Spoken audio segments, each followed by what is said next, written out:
Somos monte, somos mar, somos gastronomía, somos una forma de hablar y somos una hora menos. Somos Paraíso. Cicar, el alquiler de coches en Canarias.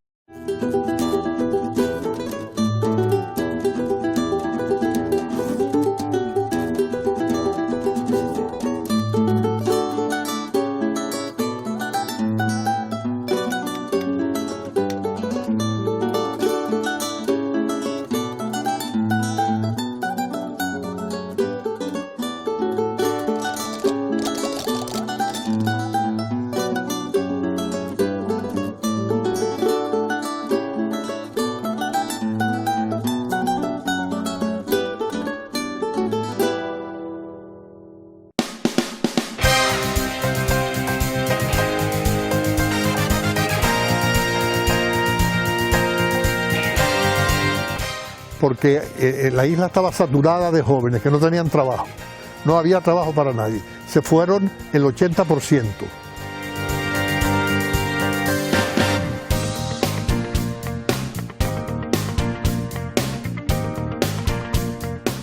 Pero yo llegué a ser el inspector de ese banco a nivel nacional. Inspeccionaba directamente el estado Zulia y los estados muy cercanos y después supervisaba a todos los ingenieros de todos los estados.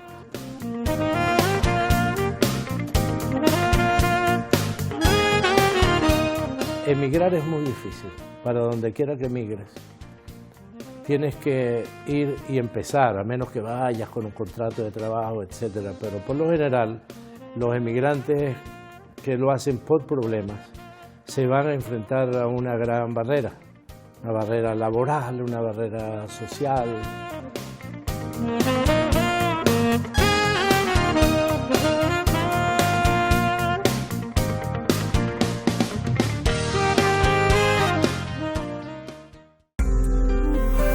Recambios Valladares representa en toda Canarias las mejores marcas del mercado y el mejor servicio. Recambios Valladares dispone del mayor estocaje en recambios. Recambios Valladares.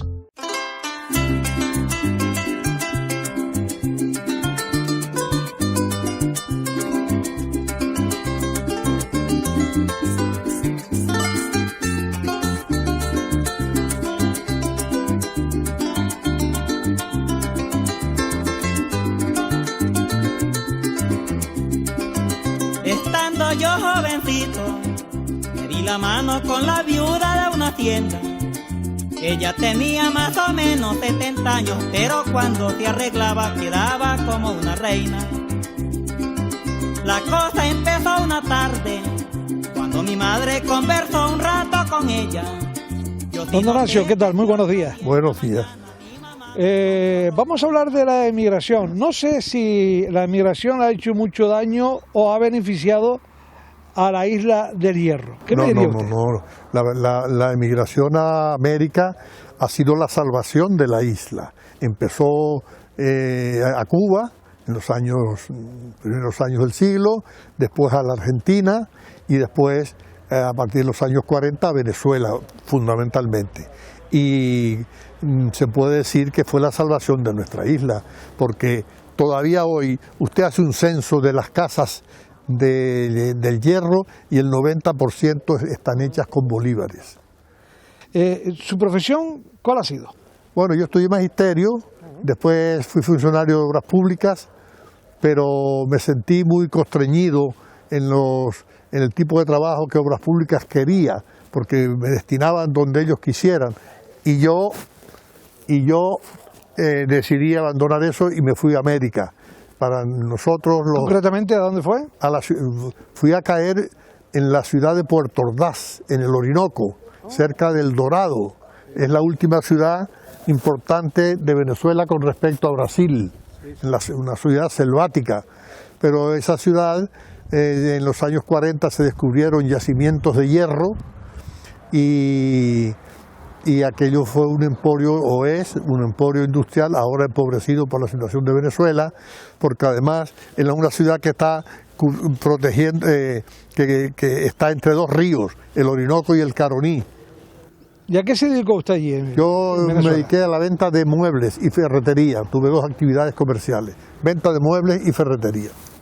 ¿Y cuánto tiempo, cuántos años estuve allí? Estuve en total 28 años. 28 años, sí. Sí, ¿regresó? Sí, regresé porque la zona era muy calurosa, mi esposa no se adaptó a aquellos climas, a mí me gustaba mucho, no me hubiese venido en aquel tiempo, pero le hice caso como es natural y después resultó que acerté, porque Venezuela, desde que se nacionalizó la industria del hierro y del petróleo, empezó un periodo decadente, que mire lo que está terminando. Antes me confirmaba usted que la emigración de los herreños había sido positivo para la isla. ¿Por qué motivo? Bueno, en primer lugar, porque la isla estaba saturada de jóvenes que no tenían trabajo. No había trabajo para nadie. Se fueron el 80%. El 20% que quedó se empleó en correos, en telégrafo, en el aeropuerto, en el muelle, le fue fácil. Y desde que nosotros llegamos allá, empezamos, unos más y otros menos, según los recursos y el destino de Dios, a mandar recursos. Y además aquí se da un fenómeno, concretamente en el Golfo, muy interesante, del que se habla muy poco. Todas las fincas del Golfo eran de gente adinerada de Valverde. Y los inmigrantes de aquí, los jóvenes de aquí que se fueron, eran medianeros o asalariados de esa gente. Y a partir del año 50 empezó a revestirse la propiedad. Y aquellos medianeros se convirtieron en propietarios. Los propietarios. Eso fue muy importante. La isla tuvo un paréntesis muy importante, o sea, un antes y un después. Fue cuando se construyó el aeropuerto. El aeropuerto se inauguró el 11 de diciembre de 1972.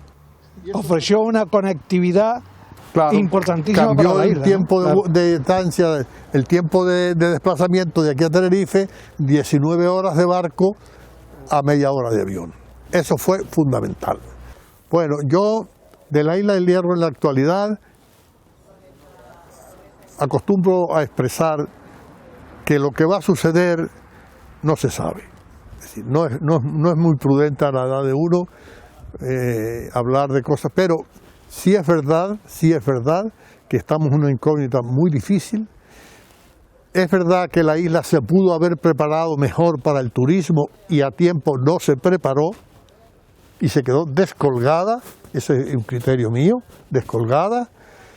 Y sí, con el esfuerzo de los pioneros, algunas personas como don Amós Luzardo y otros han hecho un esfuerzo, han hecho unos hotelitos aquí y han salvado un poquito la cara, pero aquí mismo estuvo proyectado un hotel aquí en esta finca y no lo dejaron hacer, o sea que hubo una cerrazón inexplicable.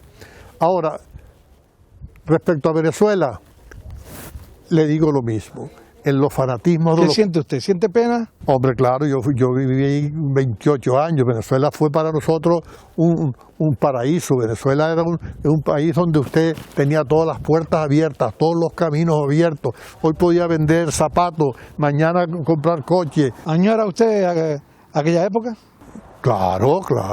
Venezuela en Venezuela estaban todas las posibilidades abiertas. Dese cuenta que Venezuela es un país como 3 España.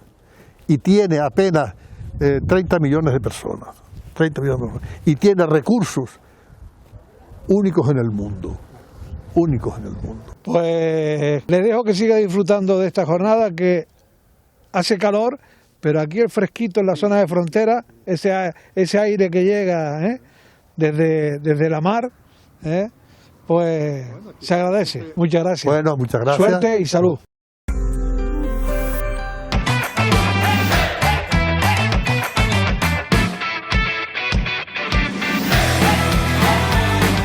Liberty patrocina este espacio.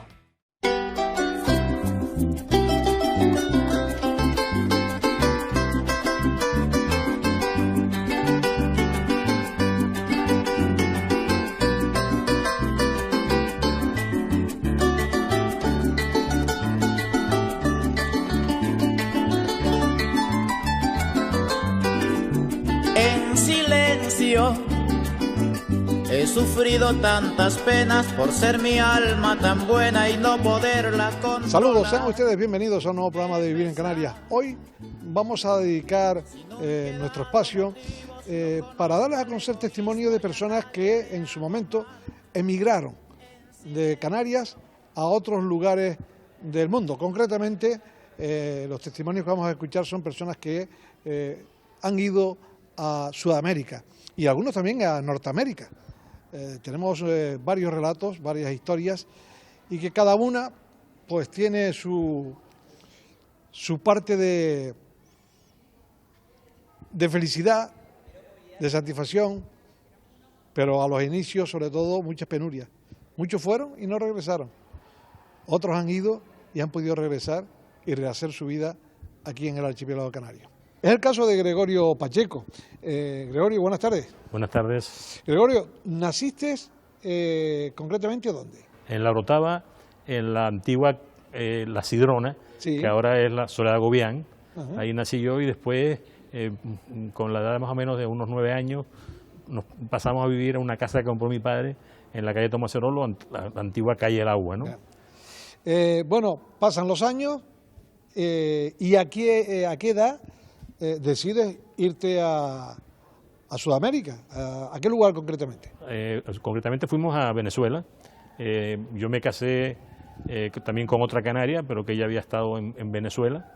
Se vino a estudiar medicina, nos casamos, tuvimos aquí nuestra hija primogénita y ahí mi profesión es arquitecto técnico. Lógicamente en ese momento no había gran cantidad de trabajo y como ya conocía Venezuela porque me fui con anterioridad de vacaciones un tiempo, emigramos a Venezuela, ¿no?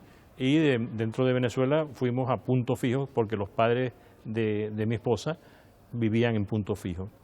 Pero más o menos a los 15 días de estar en Punto Fijo, conseguí a través de un contacto de un señor venezolano que era abogado, contactar a un ingeniero que trabajaba en un banco en Venezuela, en Maracaibo, y empecé a trabajar en el banco hipotecario como arquitecto analista e inspector de obra. Venezuela era, pues, Sí, era el Edén, vamos. Sí, era un Edén, y en construcción era impresionante, o sea, habían grúas de construcción por todos lados, o sea, yo jamás vi en mi vida tantas grúas de construcción juntas, ¿no? Y estaba la fabricación de edificios y demás, estaba en ebullición. En ebullición, en toda Venezuela. Claro. Y fue en el primer periodo del gobierno de Carlos Andrés, que inclusive, como anécdota, los canarios podíamos entrar a Venezuela con la visa de residente sin haber nunca pisado Venezuela. Eso fue un decreto presidencial. ¿Te fuiste a Venezuela porque tenías necesidad de irte a Venezuela, porque aquí no tenías posibilidades de trabajar, o porque simplemente fue una decisión de decir, quiero cambiar de aire, quiero buscar nuevos horizontes en Venezuela? Bueno, yo creo que el emigrante no emigra ni por curiosidad ni por aventurero, ¿no? O sea, esos son los antiguos que eran aventureros. Uno emigra porque quiere tener mejor vida, lógicamente. Progresar. Sí, progresar. Aquí yo veía que, como buscaba decíamos, una mayor estabilidad, ¿verdad? Sí, como decía, lo comido por lo servido. Yo ganaba para vivir normal y corriente, pero no para tener gran cosa, ¿no? Y yo, como conocía Venezuela, sabía que yo en Venezuela podía tener mejor vida y podía hacer otras cosas. Lógicamente, es un continente. Venezuela tiene doble de superficie casi que de España. Lógicamente, las oportunidades de trabajo son mucho mayores, ¿no?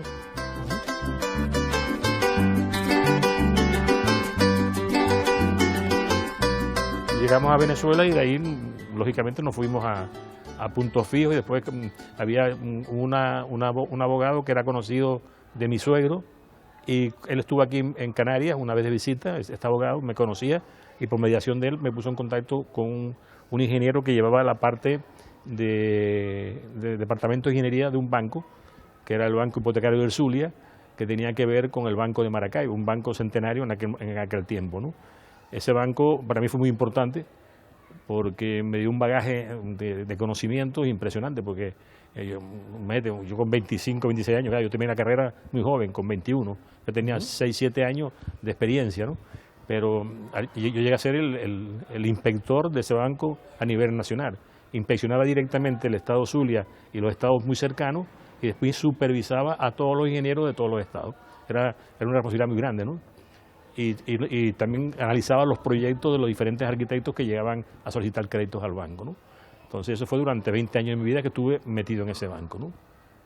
Después tuviste la posibilidad de relacionarte con el ramo de la construcción, con todo el mundo, con ingenieros, con arquitectos, con constructores, con promotores, o sea, todo eso al final fueron de alguna forma los que me sirvieron para luego desarrollar una fábrica de pintura que por cuestiones del destino arranqué una fábrica de pintura y la arranqué justamente en el garaje de mi casa, que tendría más o menos, mi casa era un chalet, allá se llama quinta, que tendría aproximadamente 6 metros de ancho por 20 de largo. Ahí empezó la fábrica de pintura y registramos un nombre que se llama Pinitex, que bueno, hoy en día gracias a Dios sigue funcionando, lo manejan todos mis hijos que están en Venezuela y ese nombre está consolidado como marca y como producto, que tenemos muy buenos productos, ¿no? Para bien, a mí me tocó esta ruta y ¿qué le vamos a hacer?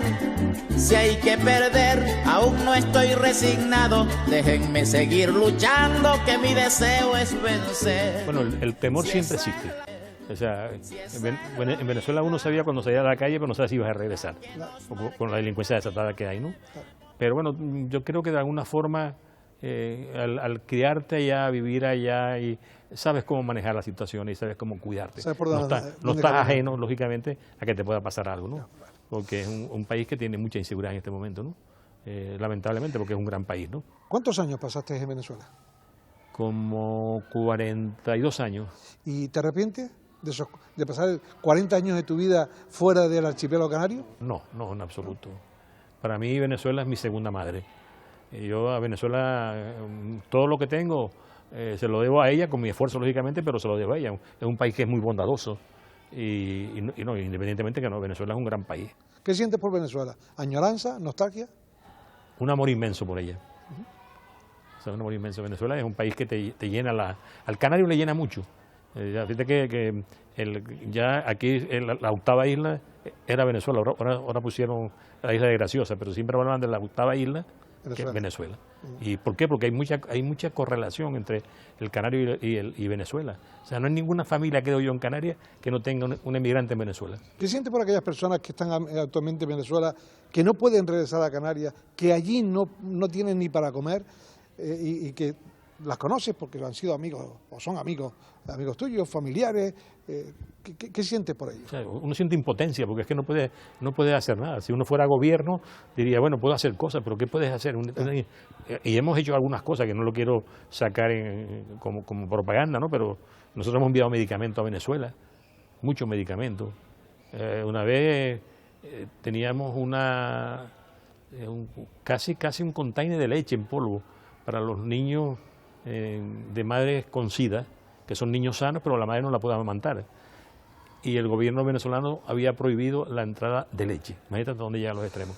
El canario es tan hospitalario, entre otras muchas cosas, porque ha tenido que salir de su pueblo, de su isla, dejarlo todo atrás para poder subsistir y que su familia saliera adelante con el dinero que le iba enviando, ¿no?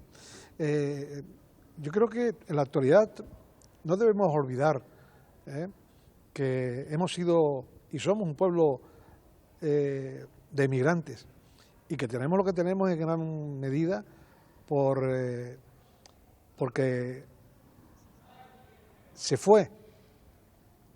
salió a distintos países, se hizo dinero, se regresó, se pudieron comprar, como decía anteriormente, terrenos, viviendas, y hacer ahí, crear un hogar mucho más confortable, ¿no? Sí, es verdad. No todo el mundo, pero la inmensa mayoría que... Recordar esto sobre todo para aquellas personas que vienen de fuera, incluso que vienen en patera, recordar que debemos de ser receptivos, porque vienen buscando una solución que en su país no tiene. Sí, la emigración, no sé, siempre Canarias ha sido un emigrante.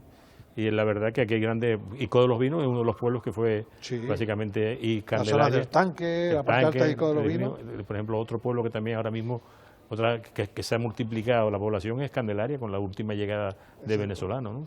Venezolanos descendientes de canarios, que al fin y al cabo tienen la sangre hay casos como los hijos míos que son 100% de sangre canaria, pero hay otros que tienen un porcentaje de sangre canaria, y una de nuestras grandes virtudes es ser muy laboriosos, muy trabajadores. Gregorio Pacheco, muchísimas gracias por dedicarnos este tiempo, por ofrecernos ese documento, que en esta ocasión, afortunadamente, ha salido bien. Ha desarrollado una vida exitosa profesionalmente y familiarmente. No todo el mundo ha tenido la misma suerte. Así es. Muchísimas gracias por haberme invitado. Hasta pronto. Vale.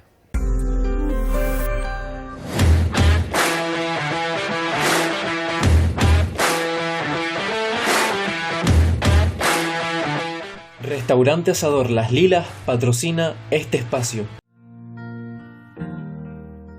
Sunshine on my shoulders makes me happy.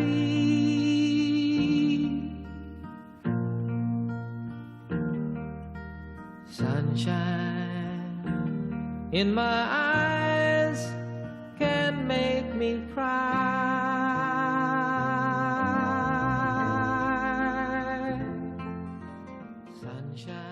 Saludo a Ángel Modesto Nasco. Ángel, saludo. Muy buenas tardes. ¿Qué tal? ¿Cómo estás? Hola, Sisto. Pues muy bien, en este sitio tan bello y tan confortable de la Casa de Venezuela.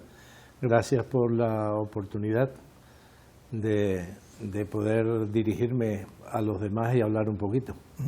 Ciertamente a mí me tocó emigrar, Sisto, en 1966. Melania, que era mi madre, aprovechó la reagrupación familiar para trasladarse a Venezuela con 5 niños. Y bueno, así llegamos a Venezuela. Aquí fue una época muy difícil, como fue toda la historia de Canarias. Después de la conquista, Canarias ha padecido lo que se ha denominado una miseria endémica. Siempre ha habido pobreza. Hasta después de la década del 60 y pico, 70, aquí no se vivió nunca bien, nadie vivía holgado, algunos, poquitos. Afectado por la guerra civil y por la Segunda Guerra Mundial, que también... Nos fuimos a Venezuela y yo tuve la suerte, como un niño de 14 años que jugaba fútbol aquí en El Paso, que está de moda El Paso ahora por el volcán. Lamentablemente por el motivo de... Mi querido pueblo. Y la suerte de que vivíamos alquilados en una casa que al atravesar la calle había un campo de fútbol. Y al primer día de llegar allá atravesé la calle y me puse en la orilla del campo de fútbol y uno de los muchachos me dijo, ¿quieres jugar? Pues salí corriendo para mi casa a buscar los zapatos y al rato ya estaba jugando con ellos y fueron años después que jugaba todos los días de por la mañana hasta que el sol nos permitía hasta la tardecita. Allí hice excelentes amigos. Pero Ángel, a ti el deporte te gustaba, sí. te fascinaba, pero tu objetivo profesional lo tenías puesto ya en otras miras. Sí, mira, es interesante porque los emigrantes eran campesinos, como mi padre, y no estaban muy preocupados de si tú estudiabas bachillerato o no estudiabas bachillerato. Y a los 17 años, cuando se suponía que yo terminaba el bachillerato, le pedí permiso a mi padre. Le dije a mi padre que fuera conmigo a un liceo nocturno para que firmara la autorización para yo poder estudiar. De tal manera que me perdí 5 años. Y a los 22 años me gradué. Posteriormente mis padres se vinieron en 1973, retornaron, yo me quedé allá solo. Y en 1974 me fui a la Universidad de los Andes, queda muy lejos, en la cordillera de los Andes, uno de los sitios más apartados de Venezuela del centro. Ya hace mucho frío, ¿eh? Sí, y hace frío. ¿Y por qué lo hice? Porque yo tenía un grupo de amigos muy agradables, muy parranderos, como todos los amigos, y yo dije, no, yo me tengo que ir de aquí, me tengo que apartar de ellos. Y entonces llegué pues, a la Universidad de los Andes con una mano adelante y otra atrás. Mis hermanos me ayudaban un poco, pero no era suficiente. Y aquí es donde quiero destacar lo importante que era la Universidad de los Andes. Se le llamaba Mamá ULA, Universidad de los Andes, mamá. Mamá, ¿por qué? Porque apoyaba mucho tanto a profesores como a alumnos. Yo, por las dificultades que tenía como hijo de inmigrantes que ni siquiera tenía a sus padres en el país, me presenté en una oficina llamada OBE, Organización de Bienestar Estudiantil, y me asignaron almuerzo y cena en un comedor durante años, hasta que yo ya tenía un trabajo, la misma universidad me dio trabajo como ayudante de un profesor. La biblioteca me dio un carnet para que retirara todos los libros que necesitara y así fui haciendo mi carrera. Y me gradué en 1980. Concursé en el hospital universitario como interno y posteriormente para hacer medicina interna y ya salí como especialista de medicina interna de la universidad, del Hospital Universitario de los Andes. Pero, ¿verdad que en la Universidad de los Andes me parece que no solamente encontraste lo que sería tu futuro profesional? Encontré otras cosas, gracias a Dios. Cuando era estudiante, ya, mi novia, como el tercer año, cuarto año, era Gimari, que tú la conoces, Gimari Deroy, y pues como estudiantes al fin enamorados, pues comenzamos a vivir juntos y nació nuestro primer hijo Ángel. Allí vino otra vez mamá Ula a protegernos. Nos asignó un apartamento de la universidad. Y allí terminé mi carrera viviendo en el apartamento de la universidad. Eso sí, en lo que terminabas tu carrera te decían adiós. Ahora deja esto para otro estudiante y tuvimos que mudarnos, ¿no?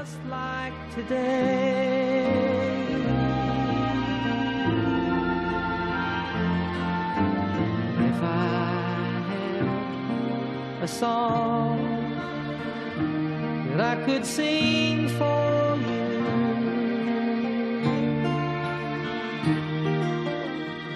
I'd sing a song to make you feel this way.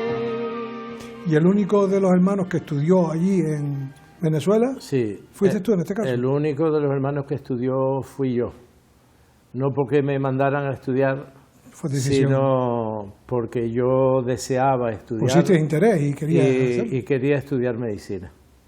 Al estudiar medicina interna en la Universidad de los Andes, terapia intensiva del hospital la llevaba medicina interna. De tal manera que tuve un año de formación de terapia intensiva, me gustaba mucho la atención del paciente crítico y cuando llego a Maracay, ingreso en lo que tuve la oportunidad en otro doctorado, en otro posgrado del de terapia intensiva por la Universidad de Carabobo. Entonces me gradué en terapia intensiva por la Universidad de Carabobo y más adelante pues entro en una comisión para hacer el programa de salud de uno de los candidatos a la gobernación del estado de Aragua, ganó. Y entonces nos pidieron que hiciéramos salud pública, que a mí no me gustaba mucho porque salud pública tiene mucha estadística y eso no era, a mí me gustaba más la atención de pacientes, pero bueno, tuve que hacer salud pública, el curso medio, para que el grupo que pertenecía a este gobernador, llamado Carlos Tablante, pudiese administrar los centros de salud del Estado, que no los iba a dejar en manos de la oposición. Esos fueron los estudios básicamente que hice. ¿Y cómo estaba Venezuela en ese momento en el que empiezas a ejercer la profesión de médico? Venezuela se fue deteriorando poco a poco, pero a mí me tocó vivir y a mi esposa una etapa bastante aceptable, incluso en la seguridad, en la economía, el valor de la moneda. Las universidades estaban muy bien, que hoy en día están muy deterioradas. Muchos profesionales se iban a Estados Unidos a hacer estudios de posgrado, muchísimos, retornaban. La tecnología que teníamos en los hospitales y en las clínicas privadas era tecnología americana, los equipos. Nosotros trabajábamos en un nivel de avanzada. Venezuela estaba muy bien. Salíamos de noche y si queríamos tomarnos unas copas los amigos en un bar y regresar a las 3 de la mañana, regresábamos caminando por las calles de Maracay, no pasaba nada. Era una Venezuela bonita, ideal para vivir en aquel entonces. Se ganaba bien, trabajabas bien. La verdad que sí. Y después comenzó la devaluación por allí en la década de los 80, 90, se fue devaluando la moneda, la corrupción. El país comenzó a degenerar en un proceso de corrupción y el último gobierno democrático que tuvimos antes de Chávez fue con Rafael Caldera, que tiene abuelos de La Palma, por cierto, Rafael Caldera. Venezuela tiene mucha gente en posiciones muy relevantes de origen canario, pero muchos. En el mismo hospital universitario de los Andes, como residente de posgrado, tienes que trabajar, ¿no? Bueno, 5 años trabajando, y a mí me gustaba mucho urgencia. Y después comencé a trabajar en el Hospital Central de Maracay como adjunto al servicio de urgencias. El director de urgencia no le gustaba mucho ver pacientes, estaba más en la oficina, de tal manera que la urgencia era mía y yo estaba allí con los estudiantes de posgrado de medicina interna, los estudiantes de la universidad, porque fui contratado por la Universidad de Carabobo como profesor, y feliz allí en mi patio. Me gustaba la parte crítica. A veces trabajaba un tiempo en terapia intensiva, volvía a cambiar para urgencias, me gustaba más urgencias. Y después surgió la oportunidad, hice algo muy importante. Al hacer salud pública nos pidieron una tesis. Y yo hice con 2 compañeros una tesis de la red de emergencia del estado de Aragua. Y al gobernador le gustó y compró 10 ambulancias equipadas y fundamos la primera red de emergencia de Venezuela. Me tocó a mí ese honor y fui director médico de la red de emergencia 2 años. Ad honorem. No tanto ad honorem, me daban un par de horas, 2 o 3 horas de mi horario de emergencia para que me ocupara de la red de emergencias prehospitalaria, como se llama. La atención antes de llegar al hospital, que se hace en una ambulancia. Por ello, y entre otros muchos actividades que llevaste a cabo dentro del hospital, tomaste una popularidad considerable en poco tiempo. En Aragua yo era bastante conocido. Después también fundé en la clínica privada donde trabajaba y donde fui director de terapia intensiva. Fundamos un laboratorio. Yo promoví la fundación de un laboratorio de exploración.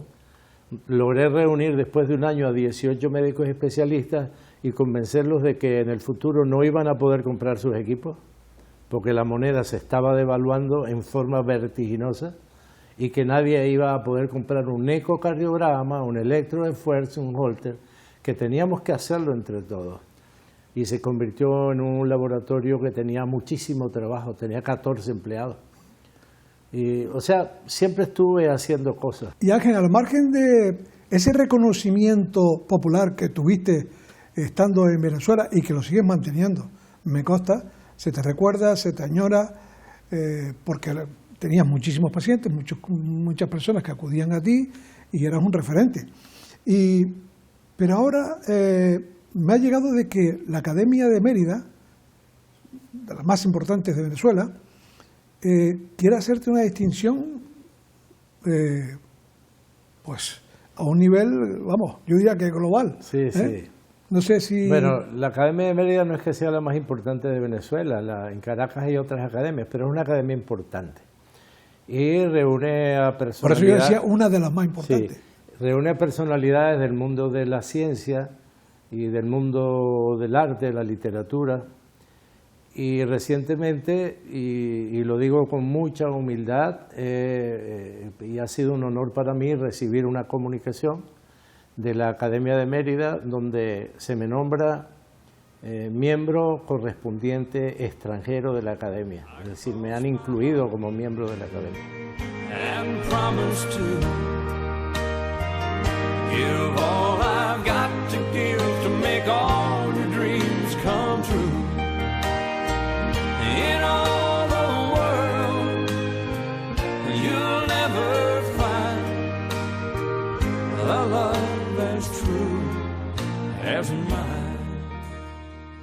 Las cosas, como comentabas antes, empezaron a torcer en Venezuela y llegaste a un momento en que me imagino que te planteaste, digo, esto aquí es para vivir aquí. Nosotros pasamos un momento muy difícil, que incluso después de una llamada donde me amenazaron de muerte y yo decidí que era momento de salir del país.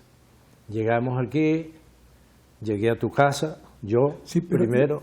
¿Y te afectó también el hecho de que algunos compañeros tuyos fueran abatidos por delincuentes? Sí, yo tengo compañeros que fueron abatidos por... Siempre te afectaba, Y estando aquí todavía se han muerto compañeros míos por la delincuencia. Y lo abatido porque está ahora muy de moda con la serie y esto. Llegué- Asesinados, claramente. ¿no? Llegué aquí, mi primer trabajo fue en la Mutua Fraternidad Nuprespa, ya no podía trabajar exactamente en lo mío.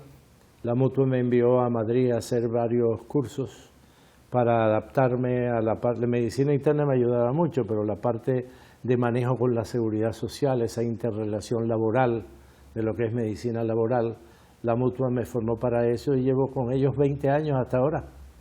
Yo me voy a jubilar creo que en enero, pero con la Mutua Fraternidad. Y trabajé 6 años en UBI, eso sí era mío, en La Colina, en la clínica de La Colina. Y tomar la decisión de venir a retornar aquí a Canarias, a tu tierra, ¿fue muy difícil o fue una decisión quizás pensando más en la seguridad de tus propios hijos que la tuya? Pensé más en mis hijos, y en mi esposa y en mis hijos. Y aquello de si tengo que comer gofio con cebolla, pues como gofio con cebolla.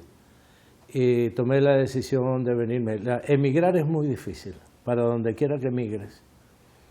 Tienes que ir y empezar, a menos que vayas con un contrato de trabajo, etcétera. Pero por lo general, los emigrantes que lo hacen por problemas se van a enfrentar a una gran barrera. Una barrera laboral, una barrera social. Sí, porque en este caso, disculpa Ángel, tú tuviste prácticamente que emigrar. Sí. Es decir, habías emigrado hacia Venezuela, y volví pero a emigrar. llevabas allí ya tantos años. 36 años. 36 años. Que nacionalizado venezolano y muy enamorado de Venezuela. Claro, se convirtió prácticamente más que en un retorno, diríamos casi en una emigración a tu es tierra. la tierra, ¿no?, de mis hijos y de mi esposa. Claro. Y yo todavía también me tuve que enfrentar a esa depresión reactiva por lo que dejabas atrás. Yo dejé todo atrás, dejé mis amigos, dejé propiedades que todavía las tengo mi casa, las acciones en la clínica, consultorio, un local comercial, todo eso está allí. Todo eso lo dejé atrás, pero dejas el dejas el aire que respiras, dejas tus amistades, dejas el club, dejas tus comidas, dejas tus cariños, tus querencias, dejas todo. Entonces te vas a deprimir porque sí. Vi a mi esposa llorando, yo no diría meses, años, todos los días. Y yo tenía que tragarme mi tristeza para no aumentar más la misma en el hogar. Me callaba y seguía adelante. ¿Te imaginas lo que hubiese sido de tu vida sin ese apoyo por parte de tu esposa, de Imari? Mi esposa ha sido fundamental en mi vida. Tenemos 40 y pico de años viviendo juntos. Y ella ha ejercido su profesión y yo ejercía la mía paralelamente, pero hemos sacado los hijos adelante con los momentos difíciles y los momentos alegres de cualquier pareja. Y bueno, y ahí estamos, ahora criando nietos, ayudando a los hijos con los nietos. Y gracias a Dios seguimos muy unidos. Mis hijos van a mi casa a almorzar o a cenar por lo menos 2 veces a la semana. Nos vemos constantemente, nos reunimos en las fechas propicias para reunirnos y estamos bien, como familia en forma global estamos bien, gracias a Dios. Modesto, no podemos concluir sin hablar evidentemente de lo que está padeciendo la isla de La Palma y concretamente también de una forma muy particular el municipio que te vio nacer, el municipio del Paso. ¿Cómo lo estás viviendo? Bueno, con un poquito de angustia y de preocupación. Estamos viviendo aquí en Tenerife, no vivimos en La Palma, pero allí tengo hermanos, tengo un primo en Todoque que perdió todo, perdió 4 casas, él había hecho 3 casitas para turistas y vivía de eso. Y bueno, no solo por la familia que ha perdido algunas cosas, sino por todos los palmeros. Realmente están viviendo una situación muy difícil y eso lo pone a uno en una situación anímica pues un poco incómoda, compartiendo con ellos ese dolor. I cross my heart and promise to give all I've got to gift to make all your dreams come true.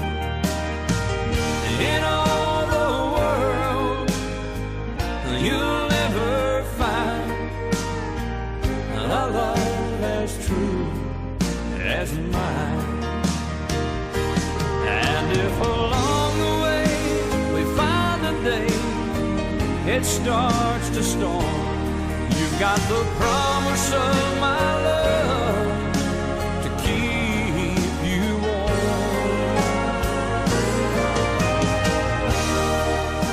Bueno, como te decía, el primer libro se titula Entre el bien y el mal y está basado en el trasplante de corazón a un niño que trajo una señora palmera de Venezuela porque se le iba a morir allá. El segundo libro se titula Sueños en coma, basado también, se desarrolla dentro del Hospital Universitario de los Andes y está basado en una serie de casos clínicos que yo fui acumulando y después dije, ¿qué voy a hacer yo con estos casos clínicos? Y al final los inserté en una novela que está relacionado también con un secuestro y el mundo de la droga. Después hice un tercer libro de... Lamentablemente, sí. Algo que se da mucho en Venezuela, ¿no? Sí, para ese entonces no teníamos ese pensamiento, estaba muy bien Venezuela. Un tercer libro que se titula Depresión y que tiene un prólogo de Jesús Sangil Martín, un psiquiatra del Paso que falleció recientemente, muy amigo mío. Tiene el prólogo de él, me quedó el prólogo de ese libro. Y es sobre un paciente de la Mutua deprimido, que su historia me pareció tan interesante porque él fue víctima de la violencia de género. Terminó en prisión acusado por su esposa y después él pudo demostrar en un juicio que la esposa estaba mintiendo. Sin embargo, el juez no castigó a la esposa por montarse aquel rollo y llevar al marido preso. Bueno. Fíjate tú como la justicia no tiene la misma forma de cortar, ¿no? Pues no, lamentablemente no. Una cuarta novela se titula El Inspector, basada en un hecho real. Vino a mi memoria un hecho que ocurrió en Mérida, en un hospital pequeño, donde murieron varios niños que les inyectaron ampicilina. En aquel entonces se utilizaba mucho la ampicilina. Y eso seguramente lo taparon con dinero porque el inspector que comenzó a investigar era muy bueno, pero de repente ya no se supo más nada qué pasó con la investigación. Pero un farmacólogo de la Cátedra de Farmacia de la Universidad de los Andes sí me dijo lo que había pasado porque ellos lo investigaron, a ellos les llegó las muestras. Y resulta que un señor que despidieron de la fábrica, se sintió muy mal y con mucho odio contra la fábrica, contaminó la producción de ampicilina, le agregó otra sustancia que fue incompatible con la vida, ocasionó la muerte de esos niños. Entonces lo recogí en esa novela que se titula El Inspector. Hice una novela sobre Simón Bolívar, que a mí me gusta mucho, llamado Presagios de Libertad, sobre la infancia y la juventud de Bolívar, y tiene mucho de mágico, de imaginación, de cosas que sucedieron que pudieron haberle costado la vida a ese niño, pero siempre pasaba algo. Había una gente protectora alrededor de él que evitaba que a Bolívar niño, a Bolívar adolescente, le pasara algo. Entonces yo respeto la historia de Bolívar en la infancia y en la adolescencia, pero todo eso ya es producto de la imaginación del escritor. Después escribí Simón Bolívar, Proceso de Formación de un Líder, que es mi mayor libro, un ensayo histórico, tiene 500 y pico páginas o 600 páginas. A mí me llamó la atención que Bolívar juró, se conoce como juramento del Monte Sacro en Roma, juró la independencia del país con 22 años. Y entonces yo me preguntaba, ¿cómo con 22 años Bolívar puede tener la madurez para montarse en el proyecto de una guerra de independencia? Y lo llevó a cabo. Lo llevó a cabo. Y entonces yo he hecho un análisis de su infancia y su juventud para ver qué elementos contribuyeron en su formación. Ese es el libro. Yo no entro en la guerra de independencia. Después, bueno, he estado trabajando en una tríada de libros de prevención de sanitaria, de educación sanitaria para niños, ya llevo 2, me falta un tercero. Recientemente intenté hacer las memorias con mi amigo José Carlos en El Paso. José Carlos Bautista Martín era mi uña y carne en la infancia, y después dije, bueno, ¿y por qué no hacer la historia del Paso de esas 2 décadas, del 50 y del 60? Y me metí en ese gran trabajo y al final terminé metiendo en el trabajo como colaboradores a 34 personas. Tuvieron que colaborar para poder escribir la historia del Paso 1950-1970. Y no es historia, al final le pusimos pinceladas de historia, porque tú ni puedes decir la verdad porque no existe, ni puedes decir que es la realidad porque la realidad tampoco existe. ¿Por qué?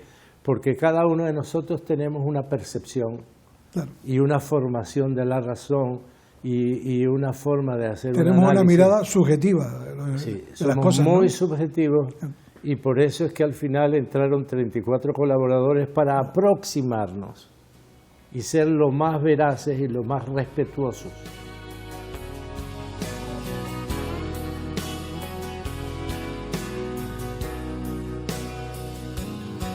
I still feel 25 most of the time. I still raise a little Cain with the boys. Ángel Modesto Nolasco, muchísimas gracias por dedicarnos este ratito, conocer tu parte de tu vida personal y también, por supuesto, profesional. Y ahora, pues, que entras en ese momento de poder jubilarte, disfrutar aún más de los tuyos y también, por supuesto, de tu gran pasión, que es la escritura. Sí. A eso, gracias a Dios, tengo un plan B, que es la escritura, porque la jubilación no es muy fácil para muchísima gente. Claro. No es muy fácil. Yo trabajé unos años en la fábrica de cemento cuando el boom de la construcción, y había muchos empleados, y yo iba en la mañana 1 hora y pico, 2 horas, y había un empleado que se había jubilado, iba todos los días para allá, y yo le dije, pero bueno, ¿qué haces tú aquí? Dice, es que no sé qué hacer. Y yo trabajé toda mi vida aquí en la fábrica, entonces me vengo para acá para ver los amigos y hablar un poco. Eso puede ser la jubilación para mucha gente. Si no se preparan, ¿qué voy a hacer en la jubilación? Tienen que saberlo antes. Claro. Tienen que saberlo antes de entrar en la jubilación, qué es lo que van a hacer. Y si pueden seguir trabajando, cuanto más años trabajen, si pueden, mejor todavía. Muy bien.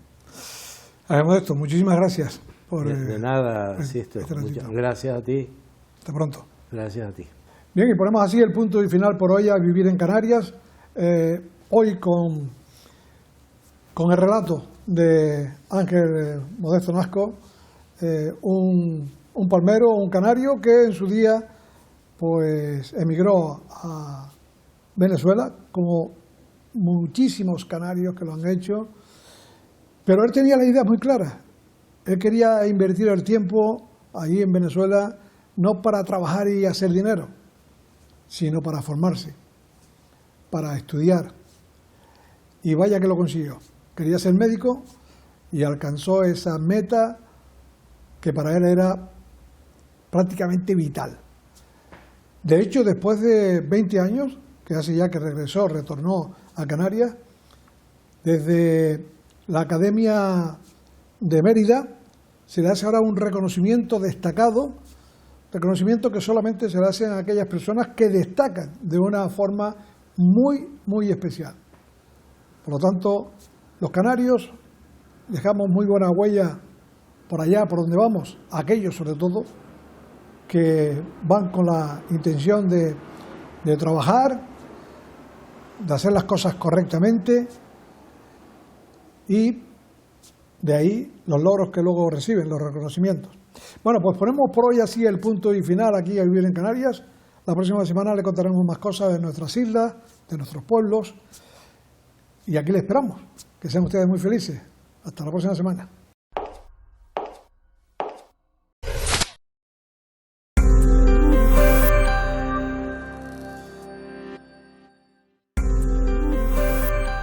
Somos monte, somos mar, somos gastronomía, somos una forma de hablar y somos una hora menos. Somos Paraíso, Cicar, el alquiler de coches en Canarias.